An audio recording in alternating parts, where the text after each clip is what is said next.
Okay, so I left you here. We've got this beautiful map of UW River Falls, of all places. I'm now at La Crosse, so please, I'm not changing my allegiances. But, so we've got this map, but it's spilling off the edges of our stage. So the first thing we want to do, because this is kind of distracting, is get rid of all this garbage, miscellaneous garbage going over the edge of the stage.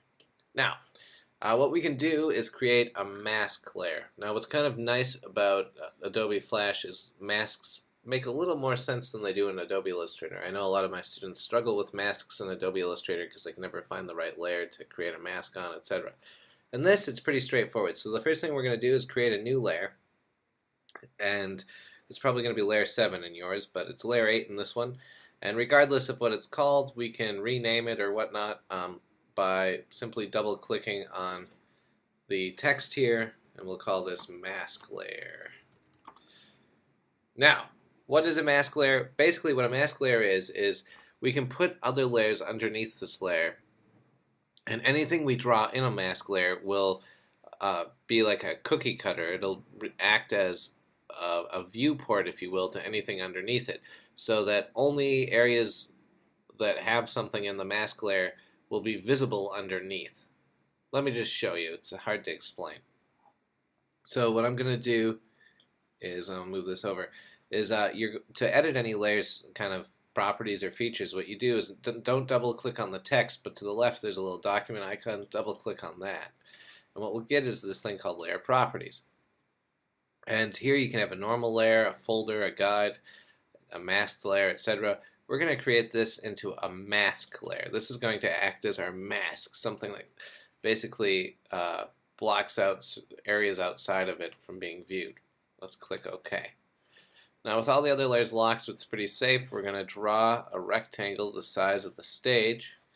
And we know that our stage is 800 by 600, so I'm just going to draw a rectangle kind of haphazardly. Double click in the middle with the arrow tool up here, letter V for shortcut. And up here in the properties there's this hidden dialog position and size. I'm going to write width 800, height 600, x 0, y 0, and those are the coordinates on the stage, so we want it at x, y 0. 0, 0 starts in the upper left corner, so now this covers our entire stage. And I'm going to click off of this. Now, we've got our mask layer. What we have to do is drag our other layers so that they're associated with it. So right now we just have this big ugly orange box covering the most important part of our map. Let's lock our mask layer. Click lock, and what you notice is the object we drew in the mask layer disappears. If I unlock this, it comes back. Masked layers, what you draw in a mask layer isn't real. It's never going to be seen by anybody. You don't want it to be seen. The reason it disappears when you lock it is because it's not supposed to be seen. When you unlock it, they presume you want to edit the shapes on your masked layer. That's why it shows up. Alright, holding down the shift key, what you can do is you click on the top layer that isn't your mask layer. Hold down the shift key and click on the bottom layer.